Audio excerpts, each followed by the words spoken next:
அசுரரை வென்ற இடம் அது தேவரை காட்ட இடம்.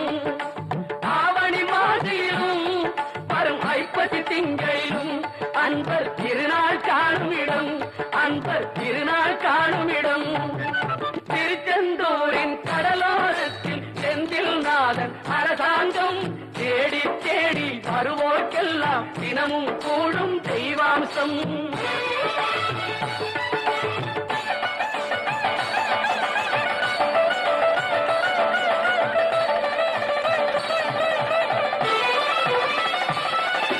கோவிலின் அருகினில் கூடிய கூட்டங்கள் தலையா கடல் அலையா, குழந்தைகள் பெரியவர் அனைவரை இழுக்கும் குமரன் அவன் கலையா. கோவிலின் அருகினில் கூடிய கூட்டங்கள் தலையா கடலையா, குழந்தைகள் பெரியவர் அனைவர்